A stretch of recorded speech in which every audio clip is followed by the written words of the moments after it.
എല്ലാവർക്കും വലിയൊരു നമസ്കാരമുണ്ട്. എൻ്റെ പുറകിൽ നിൽക്കുന്ന ഈ ഒരു ആപ്പിൾ മരം, ഒത്തിരി ആപ്പിളുകൾ അതിൽ ഉണ്ടായിട്ടുണ്ട്. അത് കണ്ടപ്പോൾ എനിക്ക് പെട്ടെന്ന് ഓർമ്മ വന്നത് ഗാർഡൻ ഓഫ് ഈഡൻ ആണ്.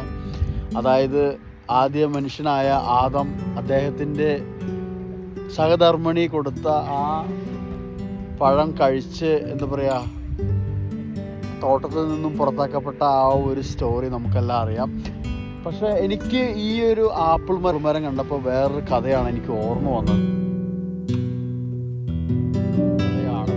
പണ്ടൊരിടത്ത് ഒരു കർഷകനുണ്ടായിരുന്നു. അപ്പം അദ്ദേഹത്തിൻ്റെ കൃഷിയിടത്തിൻ്റെ ഒത്ത നടുക്കായിട്ട് ഇതേപോലെ വലിയൊരു ആപ്പിൾ വൃക്ഷം ഉണ്ടായിരുന്നു. ഒരു ആപ്പിളുകളൊക്കെ ഉള്ള വലിയൊരു അടിപൊളി ആപ്പിൾ മരം. അദ്ദേഹത്തിൻ്റെ ചെറുപ്പകാലം അദ്ദേഹം ഏറ്റവും കൂടുതൽ സമയം ചിലവഴിച്ചിരുന്നത് ആ ആപ്പിൾ വൃക്ഷത്തിൻ്റെ അടുത്തായിരുന്നു. അതിൽ മരത്തിൽ കയറി ആപ്പിൾ പൊട്ടിച്ച് കഴിക്കുകയും അതേപോലെ ഈ മരത്തിലുണ്ടായിരുന്ന കിളികൾ, അണ്ണാൻ, അങ്ങനെയുള്ള എല്ലാ പക്ഷി മൃഗാദികളായിട്ട് ചങ്ങാത്തം കൂടി അങ്ങനെ ഒരുപാട് ഓർമ്മകൾ അദ്ദേഹത്തിനുള്ളൊരു ആപ്പിൾ മരമായിരുന്നു. അദ്ദേഹത്തിൻ്റെ കൃഷിയിടത്തിൻ്റെ ഒത്ത നടുക്ക് നിന്ന ആ ആപ്പിൾ മരം. അങ്ങനെ അദ്ദേഹം ഈ കൃഷി സ്ഥലത്ത് വരുമ്പോൾ പതുക്കെ അദ്ദേഹം ശ്രദ്ധിക്കാൻ തുടങ്ങി. അതായത് ഈ ആപ്പിൾ മരത്തിൽ ആപ്പിളുകളൊന്നും ഉണ്ടാവുന്നില്ല. അങ്ങനെ അദ്ദേഹം ആദ്യത്തെ വർഷം ക്ഷമിച്ചു, രണ്ടാമത്തെ വർഷം നോക്കാമെന്ന് വിചാരിച്ചു. രണ്ടാമത്തെ വർഷവും അതിൽ ആപ്പിളുകളൊന്നും ആ മരത്തിലുണ്ടായില്ല. അങ്ങനെ അദ്ദേഹം ഒരു കടുത്ത തീരുമാനത്തിലെത്തി. തനിക്ക് എന്താ പറയുക, ചെറുപ്പകാലം മുതൽ ഒരുപാട് ആത്മബന്ധമുള്ള ഈ ആപ്പിൾ മരം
ആപ്പിൾ മരത്തിൻ്റെ കടഭാഗം മുറിക്കാൻ തുടങ്ങി.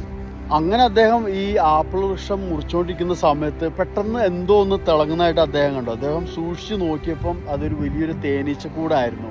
അങ്ങനെ അദ്ദേഹം കുറച്ചും കൂടെ അടുത്ത് പോയി ആ തേനീച്ചക്കൂടിലേക്ക് നോക്കിയപ്പോൾ എന്താ പറയുക, ഒത്തിരി തേനടകളൊക്കെ ഉള്ള മനോഹരമായിട്ടുള്ള എന്താ പറയുക, ഒത്തിരി തേനടകളൊക്കെ ഉള്ള ഒരു അടിപൊളി തേനീച്ചക്കൂടാണ് ആ ആപ്പിൾ മരത്തിനുണ്ടായിരുന്നത്. അപ്പോൾ അദ്ദേഹം എന്താ പറയുക, അത്രയും നേരം മരമൊക്കെ വെട്ടി ക്ഷീണിച്ചാണ്. അദ്ദേഹം അതിൽ നിന്നൊരു ചെറിയൊരു കഷ്ണം എടുത്ത് ആ തേനട അദ്ദേഹം വായിൽ വെച്ച് നുണഞ്ഞ സമയത്ത് ആ ഒരു മധുരം അദ്ദേഹത്തിന് മെമ്മറി ഒരുപാട് പുറകിലേക്ക് കൊണ്ടുപോയി. അതായത് അദ്ദേഹത്തിൻ്റെ കുട്ടിക്കാലത്ത് അദ്ദേഹം ഈ മരങ്ങളിൽ ഓടിച്ചാടി കളിച്ചതും പക്ഷികളൊക്കെ ആയിട്ട് സമയം ചെലവഴിച്ചതും അതേപോലെ ഈ ആപ്പിൾ വൃക്ഷത്തിൽ നിന്ന് ഇതേപോലത്തെ പഴുത്ത് തുടുത്ത് നല്ല ആപ്പിളുകൾ പറിച്ച് കഴിച്ചതും ആ ഓർമ്മകളൊക്കെ അദ്ദേഹത്തെ വല്ലാണ്ട് ഹോണ്ട് ചെയ്യാൻ ശ്രമിച്ചു.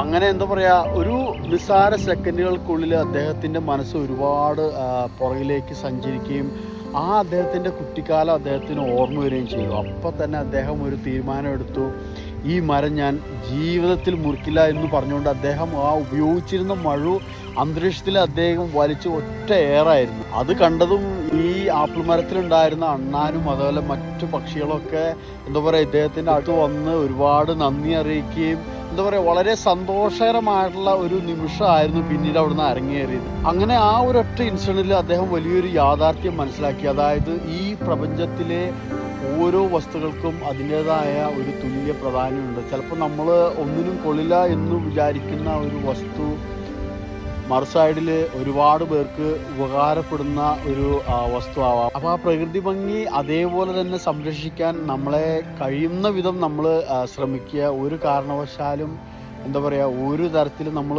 ഈ പ്രകൃതിക്ക് ഹാനികരമായ ഒന്നും ചെയ്യാതിരിക്കാൻ ശ്രമിക്കുക. അതിൻ്റെ ഭംഗി നിലനിർത്തുക.